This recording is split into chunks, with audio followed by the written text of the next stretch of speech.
یہ کتاب اللہ کے متلاشیوں اور اللہ سے محبت کرنے والوں کے لیے ایک تحفہ ہے۔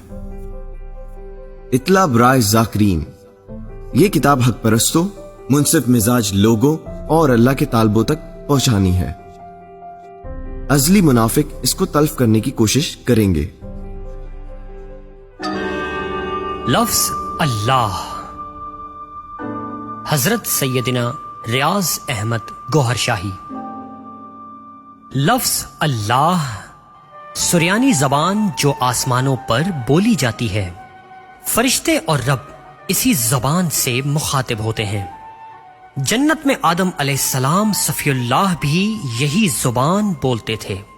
پھر جب آدم علیہ السلام صفی اللہ اور مائی حوا دنیا میں آئے، عربستان میں آباد ہوئے، ان کی اولاد بھی یہی زبان بولتی تھی۔ پھر آل کے دنیا میں پھیلاؤ کی وجہ سے یہ زبان عربی، فارسی، لاطینی سے نکلتی ہوئی انگریزی تک جا پہنچی اور اللہ کو مختلف زبانوں میں علیحدہ علیحدہ پکارا جانے لگا۔ آدم علیہ السلام کے عرب میں رہنے کی وجہ سے سریانی کے بہت سے الفاظ اب بھی عربی زبان میں موجود ہیں، جیسا کہ آدم علیہ السلام کو آدم صفی اللہ کے نام سے پکارا تھا، کسی کو نوح نبی اللہ، کسی کو ابراہیم خلیل اللہ، پھر موسیٰ کلیم اللہ، عیسیٰ روح اللہ اور محمد الرسول اللہ پکارا گیا۔ یہ سب کلمے سریانی زبان میں لوح محفوظ پر ان نبیوں کے آنے سے پہلے ہی درج تھے۔ تبھی حضور پاک نے فرمایا تھا کہ میں اس دنیا میں آنے سے پہلے بھی نبی تھا۔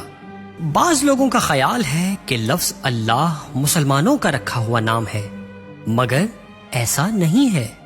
حضرت محمد الرسول اللہ صلی اللہ علیہ وآلہ وسلم کے والد کا نام عبداللہ تھا، جبکہ اس وقت اسلام نہیں تھا، اور اسلام سے پہلے بھی ہر نبی کے کلمے کے ساتھ اللہ پکارا گیا۔ جب روحیں بنائی گئیں تو ان کی زبان پر پہلا لفظ اللہ ہی تھا، اور پھر جب روح آدم کے جسم میں داخل ہوئی تو یا اللہ پڑھ کر ہی داخل ہوئی تھی۔ بہت سے مذاہب اس رمز کو حق سمجھ کر اللہ کے نام کا ذکر کرتے ہیں، اور بہت سے شکوک و شبہات کی وجہ سے اس سے محروم ہے۔ جو بھی نام رب کی طرف اشارہ کرتا ہے قابل تعظیم ہے، یعنی اللہ کی طرف رخ کر دیتا ہے، مگر ناموں کے اثر سے متفرق ہو گئے۔ حروف ابجد اور حروف تہجی کی روح سے ہر لفظ کا ہندسہ علیحدہ ہوتا ہے۔ یہ بھی ایک آسمانی علم ہے، اور ان ہندسوں کا تعلق کل مخلوق سے ہے۔ بعض دفعہ یہ ہندسے ستاروں کے حساب سے آپس میں موافقت نہیں رکھتے، جس کی وجہ سے انسان پریشان رہتا ہے۔ بہت سے لوگ اس علم کے ماہرین سے ستاروں کے حساب سے ذائچہ بنوا کر نام رکھتے ہیں، جیسا کہ ابجد الف بے جیم دال 1 2 3 4 کے 10 عدد بنتے ہیں۔ اسی طرح ہر نام کے علیحدہ اعداد ہوتے ہیں۔ جب اللہ کے مختلف نام رکھ دیے گئے تو ابجد کے حساب سے ایک دوسرے سے ٹکراؤ کا سبب بن گئے۔ اگر سب ایک ہی نام سے رب کو پکارتے تو مذاہب جدا جدا ہونے کے باوجود اندر سے ایک ہی ہوتے۔ پھر نانک صاحب اور بابا فرید کی طرح یہی کہتے، سب روحیں اللہ کے نور سے بنی ہیں، لیکن ان کا ماحول اور ان کے محلے علیحدہ ہیں۔ جن فرشتوں کی دنیا میں ڈیوٹی لگائی جاتی ہے انہیں دنیا والوں کی زبانیں بھی سکھائی جاتی ہیں۔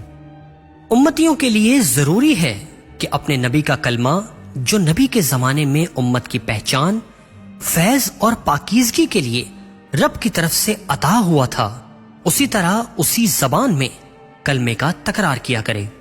کسی کو کسی بھی مذہب میں آنے کے لیے یہ کلمے شرط ہیں، جس طرح نکاح کے وقت زبانی اقرار شرط ہے، جنتوں میں داخلے کے لیے بھی یہ کلمے شرط کر دیے گئے۔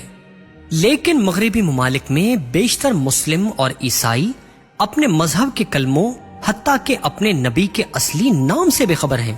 زبانی کلمے والے اعمال صالح کے محتاج، کلمہ نہ پڑھنے والے جنت سے باہر، اور جن کے دلوں میں بھی کلمہ اتر گیا تھا وہی بغیر حساب کے جنت میں جائیں گے۔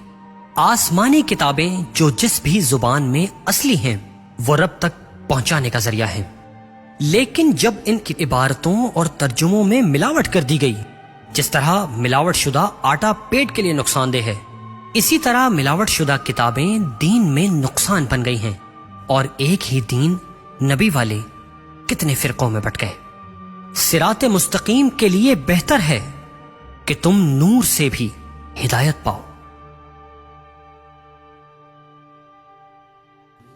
یہ کتاب ہر مذہب، ہر فرقے اور ہر آدمی کے لیے قابل غور اور قابل تحقیق ہے، اور منکران روحانیت کے لیے ایک چیلنج ہے۔